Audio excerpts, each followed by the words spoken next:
বলেছে জান্নাতে যাওয়ার আগ পর্যন্ত হাসরের মাঠে পানির কথা মনে থাকবে না।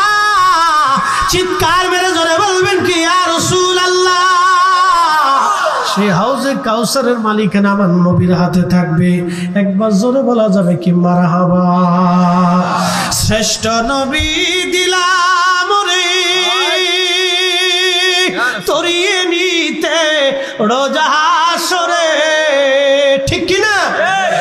শ্রেষ্ঠ নবী দিলাম রে তরিয়ে নিতে রোজা হাসরে, পথ না ভুলি তাই তো দিলে পাক কুরআনের বাণী।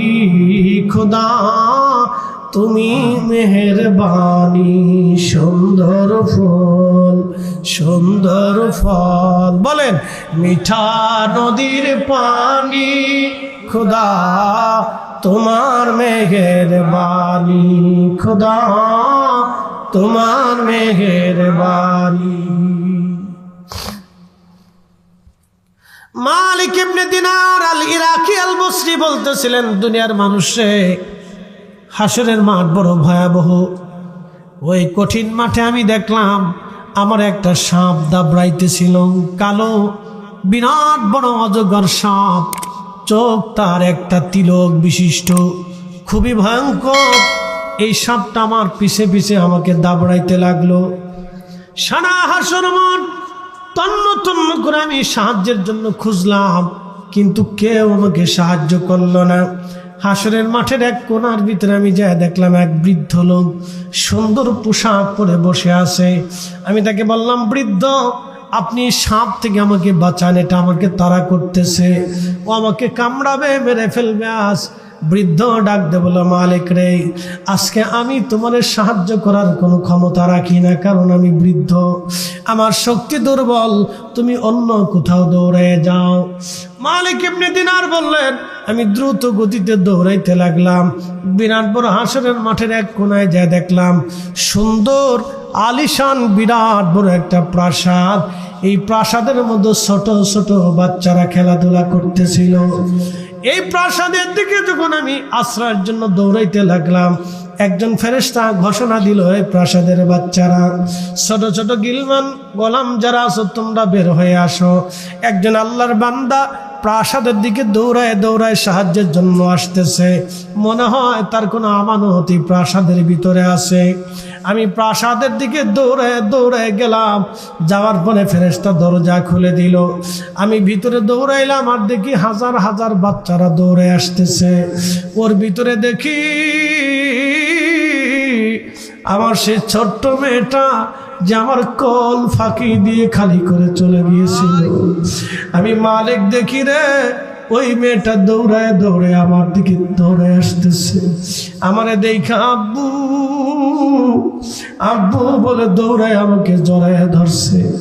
ছোট্ট মেয়েটা যখন আমার কাছে আসলো, ওই সাপটা ছোট্ট মেয়েটা সাপটাকে ধরতে গেল, দৌড়ায় সাপ পালিয়ে গেল।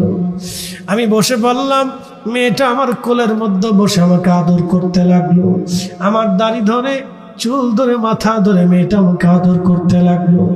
আর ডাক দিয়ে বলতেছে, আব্বু এখনো কি তোমার সময় হয় নাই তুমি আল্লাহর দিকে ফিরে আসবা? আব্বু এখনো কি সময় হয় নাই তুমি মদ পান করা ছেড়ে দিবা? আব্বু তোমার কি এখনো সময় হয় নাই তুমি নামাজের কাতারে আসবা? আব্বু তোমার এখনো কি সময় হয় নাই তুমি রোজার মধ্যে আসবা? আব্বু তোমার এখনো কি সময় হয় নাই তুমি জিকিরের মাহফিলে বসবা? আব্বু তোমার এখনো কি সময় হয় নাই তুমি মসজিদে যাইবা, মসজিদে দান সদকা করবা? আব্বু তোমার এত সম্পদ দিয়ে কি করবা? আব্বু তোমার এখনো কি সময় হয় নাই আল্লাহর দিকে ফিরে আসবা? মালিক ইবনে দিনার আল ইরাকি বসরি রাহিমাহুল্লাহ বলতেছিলেন, আমার ছোট্ট মেয়েটা আমাকে কোলের মধ্যে বসে বসে এইভাবে বলতেছিল। আমি ডাক দিয়ে বললাম, মা গো বলবানি আজকে কঠিন হাসরের মাঠে ওই সাপটাকে কেন আমারে দাবড়ায়?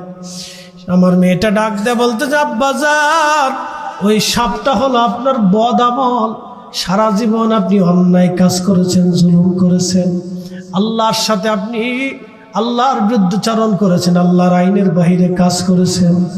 গুনাহ করার জন্যে সমস্ত গুনাহগুলিকে আল্লাহ জমা করে আজকে আপনার শাস্তি দেওয়ার জন্য এই সাপটা আপনার পিছনে লেলিয়ে দিছে। এটা আপনার বদ আমল, আপনাকে ধরতে পারলে আজ আপনার নিস্তার ছিল না আব্বাজান।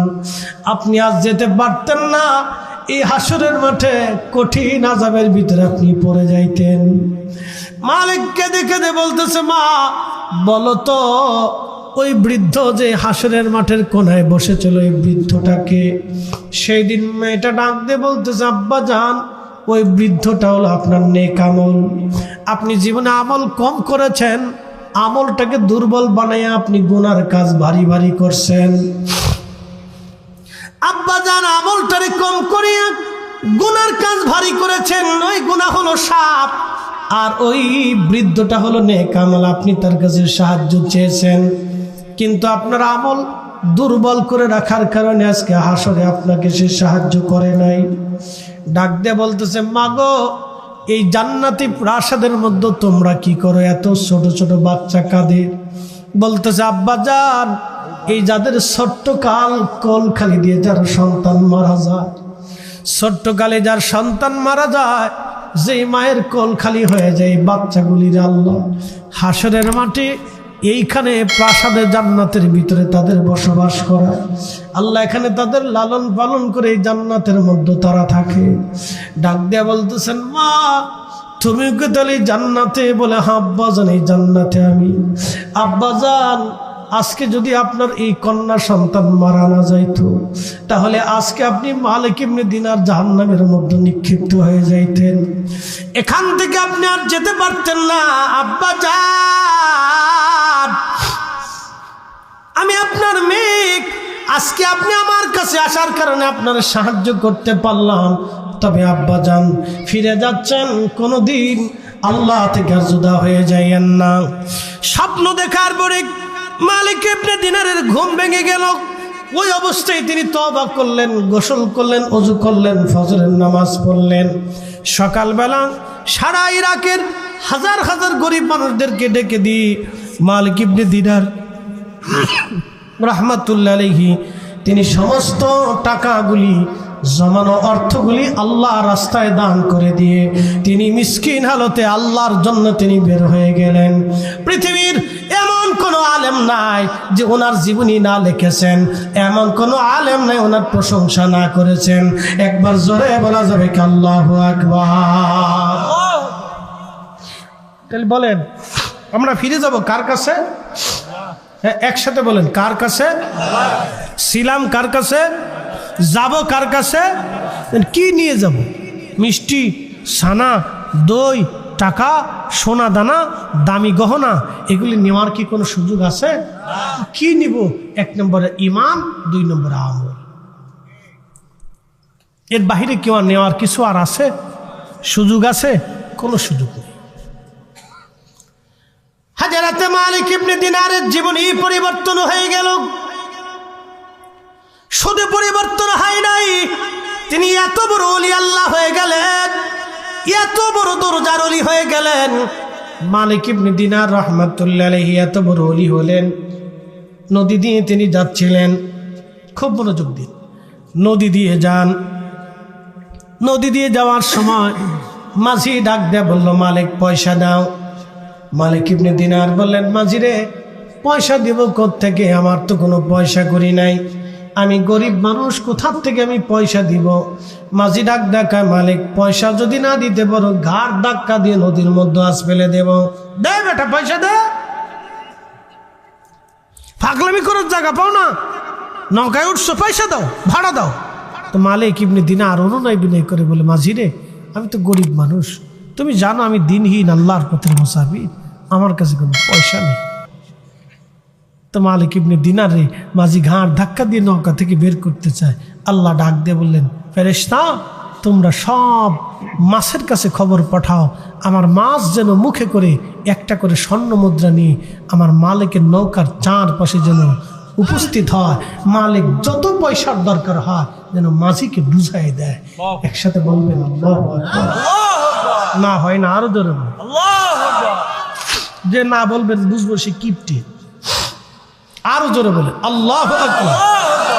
পাওয়ার আসেনি ওলিদের, জোরে বলেন আছে?